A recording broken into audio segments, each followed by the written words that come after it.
एक मुलाकात ऐसी शख्सियतों के साथ जिन्होंने दिया है अपने जीवन को एक नया मुकाम। रूबरू कराएंगे ऐसी कुछ हस्तियों के साथ एक खास शख्सियत के साथ मुलाकात जयदेव पटेल के साथ नंबर 1 इंडिया न्यूज पर।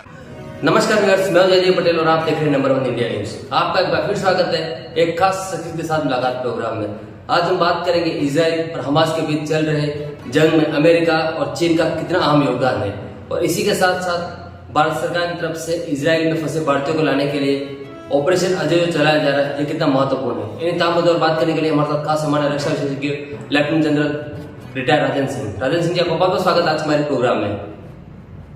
थैंक यू जी राजन सिंह जी, आपसे मेरा पहला सवाल है कि इजराइल और हमास के बीच जो युद्ध जारी है, इसमें चीन और अमेरिका की कितनी महत्वपूर्ण भूमिका है, ऐसा आप देखते हैं? देखिए, इससे पहले कि हम चीन या अमेरिका के योगदान के बारे में बात करें, आई थिंक चंद एक बातें इस पूरे कॉन्फ्लिक्ट के बारे में कहना जरूरी है, बिकॉज वही उसी भूमिका को लेकर हम आगे डिस्कशन शुरू कर सकेंगे। जी, पहली बात तो ये कि ये इजराइल के लिए ये जो हमास ने जो टेररिस्ट अटैक किया है, एक ये बहुत अहमियत की बात। सन 1973 में इजिप्ट जो अरब्स की सबसे बड़ी आर्मी थी, उसने यम कपूर डे पर, यम कपूर ज्यूज का एक बहुत बड़ा फेस्टिवल होता है हमारी दिवाली की तरह, और उस दिन पूरी छुट्टी रहती है। तो उस दिन उन्होंने हमला किया और पूरा सरप्राइज हासिल किया, और उसके बाद अगले 7-8 दिन में वो आधा सेनाई जो पेनिनसुला है, जो इजराइल ने पहले कैप्चर किया हुआ था, आधा उन्होंने वापस ले लिया। लेकिन उसके बाद with in 6 days Israel regrouped, it launched counteroffensive, and within 4 days they reached the outskirts of Cairo. Cairo के बहुत पास पहुंच गए थे इजरायली सैनिक। तो ये उस समय इजराइल सबसे पहले धोखा खा गया था। लेकिन आज जो अब हुआ है, वो हमास के साथ धोखा खाना एक और भी ज्यादा अहमियत की बात है। इसमें 2-3 सिमिलैरिटी। सबसे पहली सिमिलैरिटी ये है कि ये भी लड़ाई यम कपूर के दिन शुरू हुई है, और दूसरी बात ये है कि जैसे पिछली लड़ाई जो इजिप्ट के साथ हुई थी, उसके अंदर इजिप्शियंस बार-बार अपनी प्रैक्टिस करते थे, मोबिलाइज करते थे और वापस चले जाते। तो इसलिए हर बार इजराइलियों ने समझा कि हर बार ये प्रैक्टिस कर रहे हैं।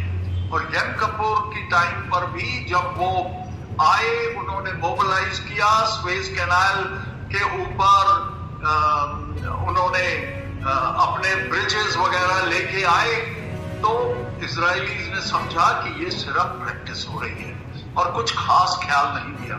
यही बात इस बार भी है। हमास बहुत दिनों से कंसंट्रेशन चल रही थी हमास की, और हमास की ये कंसंट्रेशन उनकी इंटेलिजेंस एजेंसीज को भी पता था। लेकिन क्या नहीं मालूम था कि इंटेलिजेंस एजेंसीज का असेसमेंट इसके बारे में बिल्कुल नहीं। और हमास एक टेररिस्ट ऑर्गेनाइजेशन, लेकिन एक ऐसी टेररिस्ट ऑर्गेनाइजेशन है जो वर्चुअली एक देश को रूल करती है।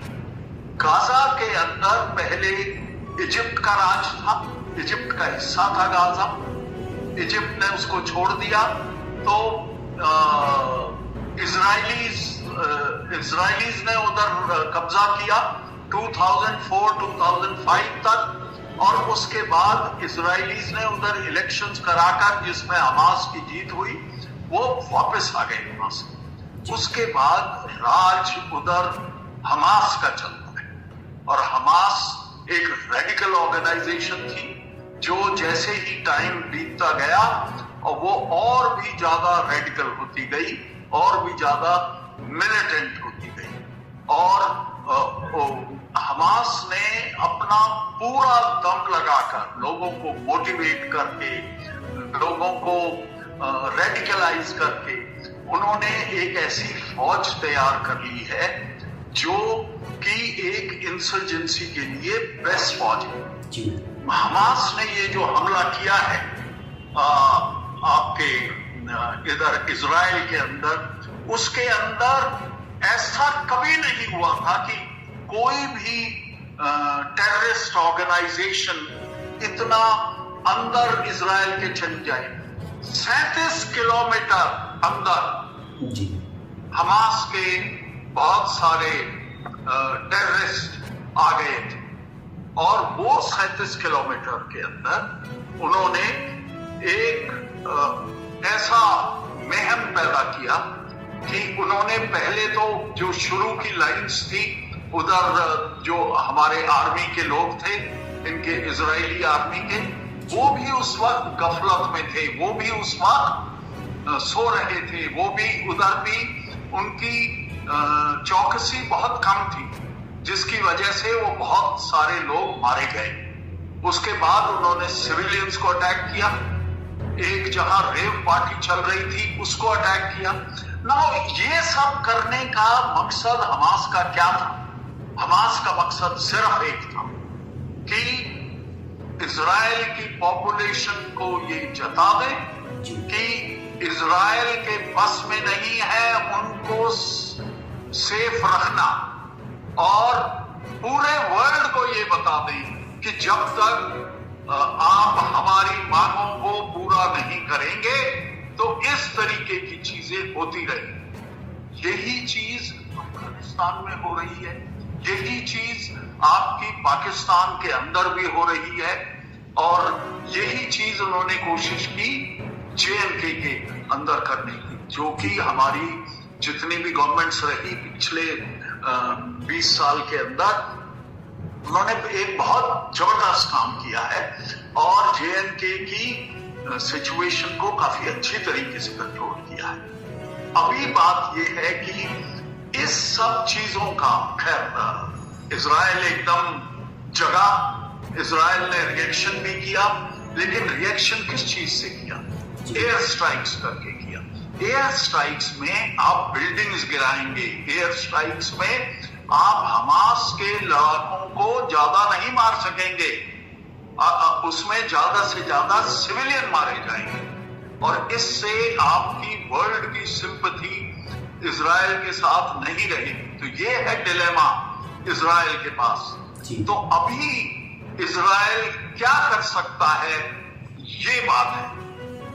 सबसे पहली चीज कि जब इजराइल के पास ये ऊपर ये हमला हुआ, पूरे वर्ल्ड ने कंडेम किया, हाफ अरब्स ने भी कंडेम किया, यूएस ने भी कंडेम किया, पूरे वेस्टर्न पास ने भी कंडेम किया, इंडिया ने भी कंडेम किया। हमारे मोदी साहब ने जो है इसके ऊपर एक अपना बयान दिया और बोला कि हम इसको ये टेररिस्ट अटैक को फुल्ली कंडेम करते हैं। और ये सब कंडेमनेशन के बाद अभी बात ये है कि अमेरिका या बाकी और वेस्टर्न पावर्स इजराइल के लिए क्या कर सकते हैं? इजराइल को सिर्फ मदद दे सकते हैं हथियारों की। इजराइल को वैसे ज्यादा मदद नहीं चाहिए किसी। इजराइल एक खुद डिफेंस इंडस्ट्री का एक बहुत बड़ा प्लेयर है और उधर बहुत ज्यादा डिफेंस की प्रोडक्शन होती है, डिफेंस आर्मामेंट्स की और बाकी चीजों की। इंडिया ने भी इजराइल से बहुत सारी चीजें इंपोर्ट की हैं over a period of time, over last 15-20 years, drones हो, बाकी चीजें, बहुत सारी चीजें की हैं और हमारी डिफेंस कॉर्पोरेशन भी अच्छी रही है। तो इजराइल को मदद नहीं चाहिए ज्यादा in terms of material benefits या मटेरियल चीजों की उसको मदद नहीं चाहिए। इजराइल को चाहिए कि आप उसको सपोर्ट करें, आप वर्ल्ड ओपिनियन को इस तरीके से स्विंग करें कि वो वर्ल्ड ओपिनियन जो है इजराइल के साथ हो। पर जैसा कि मैंने आपको बोला, इजराइल के सामने अभी एक डिलेमा है ये सब चीजें क्यों हो रही हैं? ये सब चीजें इसलिए हो रही हैं कि हमें पैलेस्टीनियन इशू का अभी तक कोई समाधान नहीं मिला है जी। पैलेस्टीनियंस के पास जब शुरू की लड़ाइयां हुई तो इजराइल ने सारा इलाके को कैप्चर कर लिया था, बिकॉज पैलेस्टीनियंस ने और बाकी अरब कंट्रीज ने उसके ऊपर हमला किया और उसकी एग्जिस्टेंस को उन्होंने थ्रेटन किया था। तो अरब्स पैलेस्टीनियंस कोई भी नहीं मानता कि इजराइल को कोई हक है यहां जीने का, यहां रहने का।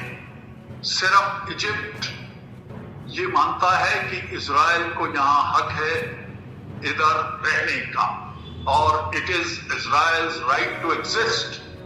लेकिन बाकी अरब कंट्रीज जो हैं उसमें बहुत सारे अरब कंट्रीज जो हैं इस चीज को नहीं मानती। अरब कंट्रीज के अलावा ईरान, सीरिया, लेबनान, ये सब कंट्रीज जो भी हैं नेबरिंग कंट्रीज, ये भी नहीं मानती। तो इसलिए इस वक्त इजराइल के सामने दो चैलेंजेस हैं। एक तो वर्ल्ड ओपिनियन को अपनी तरफ रखना, दूसरा हमास के दांत खट्टे कर देना, हमास का नामो निशान मिटा देना। लेकिन वो इतना आसान नहीं है जी। एक देश, अगर गाजा को हम देश माने तो जिसकी पॉपुलेशन 2 मिलियन है, तो वहां एकदम आप जाकर सारी सिविलियन पॉपुलेशन को टेरराइज करके या उनको डरा धमका कर आप हमास का खात्मा नहीं कर सकते जी। हमास राजेंद्र सिंह जी, मैं आपकी बात को थोड़ा और आगे लेकर जाता हूँ जी। राजेंद्र सिंह जी, मैं आपकी बात को थोड़ा हालांकि मैं हमास की पूरे एक्शंस की काफी कंडेमनेशन करता हूं, लेकिन हमको मानना पड़ेगा कि हमास ने तैयारियां बहुत अच्छी की थी जी। राजेंद्र सिंह जी, हमास ने तैयारियां बहुत अच्छी करी है जैसे आपने बताया, लेकिन इससे जुड़ा आपसे मेरा एक अगला सवाल है कि इजराइल और हमास के बीच जो जंग चल रही है, इसकी दशा और दिशा आगे आने वाले समय में किस ओर जाती हुई दिखाई दे रही है, ऐसा आपको लगता है? देखिए, जहां तक आने वाला टाइम है इसके तो वाइड रेमिफिकेशंस हो गए वर्ल्ड पॉलिटिक्स में, बहुत वाइड रेमिफिकेशंस। बिकॉज अभी जहां तक इजराइल और इसका पूरा मिडिल ईस्ट की बात थी, अभी एक ऐसा समय आ गया था जबकि इजराइल के रिलेशंस अरब्स के साथ अच्छे हो रहे थे। उनके यूएई के साथ अच्छे रिलेशंस थे, सऊदी अरेबिया के साथ अच्छे रिलेशंस होने लगे। और अभी ये जो हमने G20 में एक कॉरिडोर की जो अनाउंसमेंट की थी, वो कॉरिडोर इजराइल के थ्रू होके जाता था, सऊदी अरेबिया और इजराइल के थ्रू। अभी जब से ये हमला हुआ है तो उसका फ्यूचर तो डाउट में रह गया, पहली बात। दूसरी बात ये कि ये एक एक्शन ऐसा है जिससे इस्लामिक वर्ल्ड के अंदर दोबारा से एक यूनिटी सी आ जाए, हालांकि गलत कॉज पर और गलत डायरेक्शन में। Because most of the Islamic Nations ने अभी तक हमास को कंडम नहीं किया है, वो सिर्फ पैलेस्टीनियंस के राइट्स के बारे में बोलते हैं। तो इसलिए फ्यूचर जो है वो काफी वॉलेटाइल रहेगा। तीसरा चीज, इजराइल रुक नहीं सकता। इजराइल ने अपने हमले जारी रहेंगे, जिससे कि जो नेबरिंग देश हैं जहां पर पहले ही हालात बहुत खराब थे, लाइक सीरिया एंड लेबनान वगैरह, उनके ऊपर भी काफी असर पड़ेगा। और मुझे लगता है कि आइंदा ये जो आने वाला समय है उसके अंदर पहले इंपॉर्टेंस रशिया और यूक्रेन की लड़ाई की थोड़ी कम हो जाएगी और ज्यादा इंपॉर्टेंस और ज्यादा फोकस जो होगा वो इजराइल और हमास के इधर लड़ाई के लिए होगा। और हमास को इजराइल कैसे खत्म करता है, एरियल बम्बार्डमेंट करके तो नहीं हो सकता हमास खत्म। आपने ग्राउंड में जाना पड़ेगा। अगर ग्राउंड में जाएंगे तो आप क्या करेंगे, किस तरीके से आप गाजा को कंट्रोल करें, किस तरीके से वहां आप एडमिनिस्ट्रेशन लगाएंगे। आप ज्यादा, अभी तो आपने उनका रोटी कपड़ा मकान सब कुछ, आपने उनका पानी वानी सब बंद कर दिया है, लेकिन ऐसा आप ज्यादा दिन नहीं कर सकते, क्योंकि अगर आप ज्यादा दिन करेंगे पूरा विश्व आपके खिलाफ हो जाएगा कि तुम इनोसेंट लोगों को मार रहे हो। अभी पूरा विश्व इजराइल के साथ है, बिकॉज इन लोगों ने, हमास ने आकर बच्चों को, बुढ़ों को और यंग लेडीज को, इन सबको जैसा बर्ताव किया है, उनको बहुत बारबेरिक तरीके से मारा। और कई रिपोर्ट्स तो ये भी आ रही हैं कि बच्चों के सर भी अलग कर दिए। अब इस तरीके की बारबेरिज्म जो है वर्ल्ड ने जब देखी तो वो इजराइल के साथ हो गया। तो इजराइल को अगर ये सिंपैथी कायम रखनी है तो उसने अपने आगे के ऑपरेशंस को इस तरीके से मॉड्यूलेट करना होगा कि जिसके अंदर कोलैटरल डैमेज और सिविलियन कैजुअलिटी सबसे कम। जी, आपका पहला सवाल जो था चाइना के बारे में, अभी तक चाइना वेट एंड वॉच कर रहा है, कुछ नहीं कर रहा चाइना, और ना वो करना चाहता है। और चाइना अभी वेट एंड वॉच करेगा, देखेगा कि उसके इंटरेस्ट किस तरीके से बेस्ट सर्व होते हैं। हालांकि कुछ लोग कह रहे हैं कि चाइना का हाथ भी हो सकता है इस हमास वगैरह में, पर मुझे नहीं लगता कि ये चीज भी होगी। हालांकि चाइना ज्यादा देर तक चुप नहीं रहेगा, जरूर उसको स्टैंड लेना पड़ेगा। राजेंद्र सिंह जी, जैसे आपने बताया कि चाइना ज्यादा देर तक चुप नहीं रहेगा, चाइना को कहने के आगे स्टैंड लेना पड़ेगा। इससे जुड़ा हुआ आपसे मेरा एक आखिरी सवाल है कि क्या आपको लगता है कि भारत सरकार ने जो एक कदम ऐतिहासिक उठाया है ऑपरेशन अजय के तहत, जो भारतीय इजराइल में फंसे हुए इनको भारत दोबारा वापस लाने के लिए, ये कितना महत्वपूर्ण कदम है, ऐसा आप मानते हैं? हाँ जी, ये तो बहुत अच्छी बात है। भारत सरकार पिछले 10 साल 12 साल 15 साल से जो इनकी फॉरेन पॉलिसी के अंदर एक जो बदलाव आया था वो ये था कि हमारे जो भी देशवासी कहीं बाहर हों और वो तकलीफ में हों या किसी डेंजर में, तो हम उनकी मदद करें, उनको जाकर वहां से एवैक्यूएट करें। और आपको याद होगा जब मोदी की गवर्नमेंट ने टेक ओवर किया था तो हमारे उनके एक मिनिस्टर जो पुराने आर्मी चीफ थे, वीके सिंह साहब, वो गए थे, उन्होंने यमन से जाकर अपने देशवासियों को खुद उधर लड़ाई के मैदान के अंदर जाकर वहां से निकाला था। और सुषमा स्वराज जी जब फॉरेन मिनिस्टर थी, ये उनका आइडिया था कि हमको अपने देशवासियों को कहीं नहीं छोड़ना चाहिए। और ये जो अभी कर रही हैं, अभी जो सरकार ने ये जो कदम उठाए हैं, ये बहुत काबिल तारीफ और बहुत अच्छी कदम। जी, राजेश जी, आपने हमारे लिए समय निकाला, उसके लिए आपको बहुत बहुत धन्यवाद। Thank you.